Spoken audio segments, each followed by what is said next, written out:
Assalamualaikum warahmatullahi wabarakatuh. Halo anak-anak semua, apa kabarnya hari ini? Semoga kalian selalu dalam keadaan sehat walafiat ya. Kembali lagi pada pelajaran tematik. Hari ini yang akan kita pelajari pada subtema 2 yaitu perpindahan kalor di sekitar kita. Pembelajaran 1, 2, dan 3. Oke anak-anak, apakah sudah siap belajar? Mari kita mulai. Pembelajaran 1. Apakah di antara kalian ada yang sering memasak atau membantu ibu kalian memasak?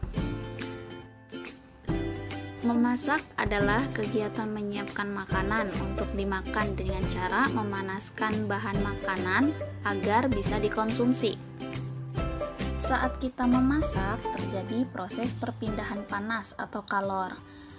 Contohnya, saat memasak air, panas yang berasal dari air yang mendidih lalu dipindahkan ke sendok yang dipakai untuk mengaduk. Kemudian panasnya berpindah dari tempat yang bersuhu tinggi ke tempat yang bersuhu rendah.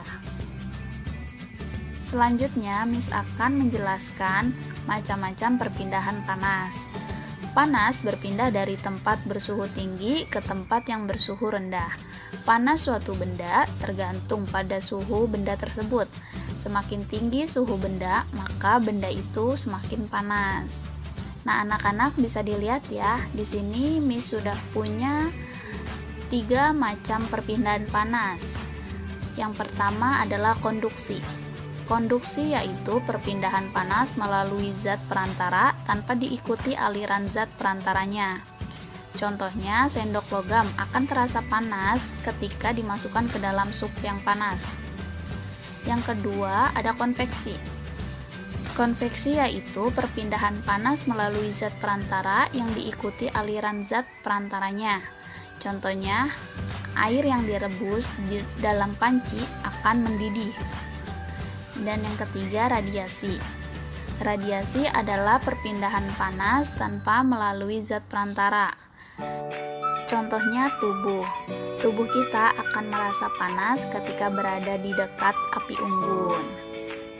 Selanjutnya, perpindahan panas dengan cara konveksi. Peristiwa panasnya sendok logam yang dicelupkan ke dalam air panas terjadi karena panas berpindah dari benda yang bersuhu tinggi ke benda yang bersuhu rendah. Jadi, panas dapat berpindah karena adanya perbedaan suhu. Panas atau kalor merupakan suatu energi. Berdasarkan hukum kekekalan energi, energi dapat berpindah dari suatu tempat ke tempat lain. Energi juga dapat berubah bentuk dari bentuk energi satu ke bentuk energi lain.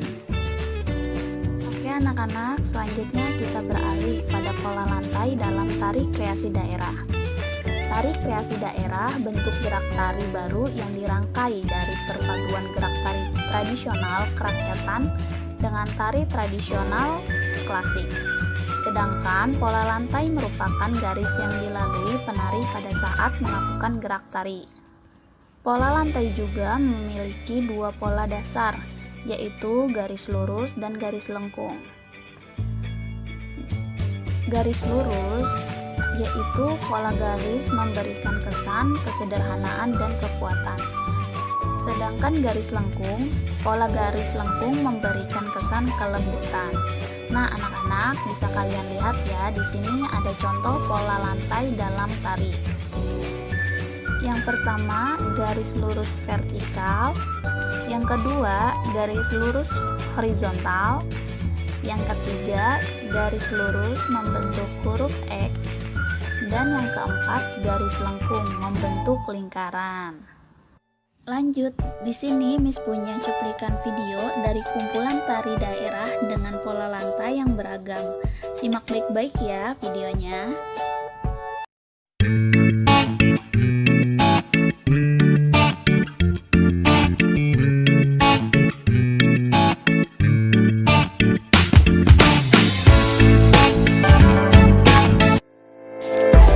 Pola lantai adalah garis yang dilalui penari pada saat melakukan gerakan tari.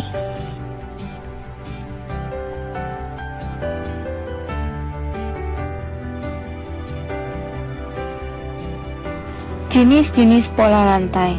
Yang pertama, pola lantai garis lurus horizontal dan pola lantai garis lurus vertikal.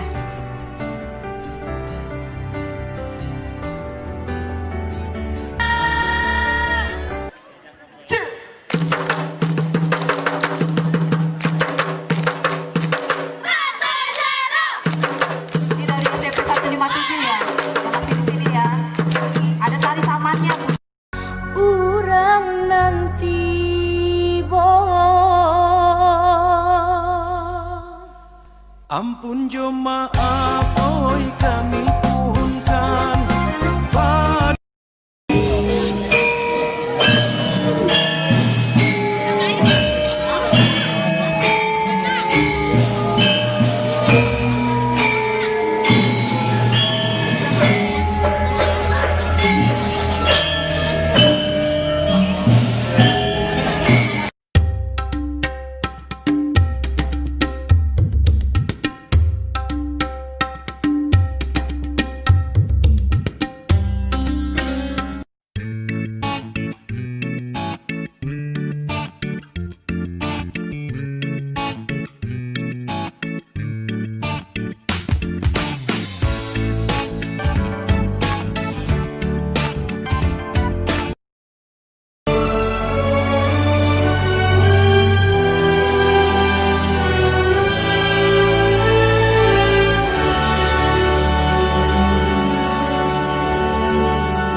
Bagaimana anak-anak? Sekarang kalian sudah tahu ya, banyaknya tarian daerah Indonesia yang menggunakan pola lantai yang beragam. Oke, selanjutnya, aktivitas masyarakat dalam upaya pembangunan ekonomi. Kegiatan ekonomi adalah usaha menghasilkan barang dan jasa yang dilakukan masyarakat dalam upaya pembangunan ekonomi. Pembangunan ekonomi adalah proses yang menyebabkan pendapatan masyarakat semakin meningkat. Pembangunan ekonomi diwujudkan melalui kegiatan-kegiatan yang dilakukan untuk mengembangkan ekonomi dan taraf hidup masyarakat. Manfaat pembangunan ekonomi yaitu meningkatkan kemakmuran rakyat dan memberantas kemiskinan. Selanjutnya, di sini Miss akan menjelaskan hak dan kewajiban sebagai warga masyarakat. Yang pertama, hak warga masyarakat, yaitu hak yang didapatkan sebagai anggota masyarakat. Hak-hak tersebut diberikan supaya warga dapat memenuhi kebutuhan hidupnya. Nah, di sini Miss punya 6 contoh, yaitu yang pertama, hak untuk berpendapat di depan orang banyak. Yang kedua, hak untuk menggunakan fasilitas umum. Ketiga, hak untuk mendapatkan rasa aman di jalan raya. Yang keempat, hak untuk menganut agama dan melaksanakan ibadah. Yang kelima, hak untuk memperoleh pendidikan. Dan yang terakhir, hak untuk ikut dalam pemerintahan. Yang kedua, kewajiban warga masyarakat, yaitu sesuatu yang harus dilakukan oleh warga masyarakat. Apabila kita tidak memenuhi kewajiban, kita tidak dapat membuat orang lain tidak memperoleh haknya. Contohnya yang pertama, menghormati pendapat orang lain. Yang kedua, merawat kebersihan dan keindahan fasilitas. Yang ketiga, menaati peraturan lalu lintas. Yang keempat, menaati peraturan di lingkungan tempat tinggal. Yang kelima, menghormati pemeluk agama dan orang lain yang melaksanakan ibadahnya. Dan yang keenam, membayar pajak. Sebelum Miss tutup video pembelajaran kali ini, Miss ada tugas untuk kalian kerjakan. Tugasnya ada di halaman 45 nomor 1, halaman 52 nomor 1 dan 2, halaman 59, tabel hak dan kewajiban. Sudah jelas ya anak-anak tugasnya apa? Sekian video pembelajaran hari ini. Semoga setelah pembelajaran kali ini anak-anak dapat mencontohkan hak dan kewajiban warga masyarakat yang baik. Thank you for watching. See you next time. Wassalamualaikum warahmatullahi wabarakatuh.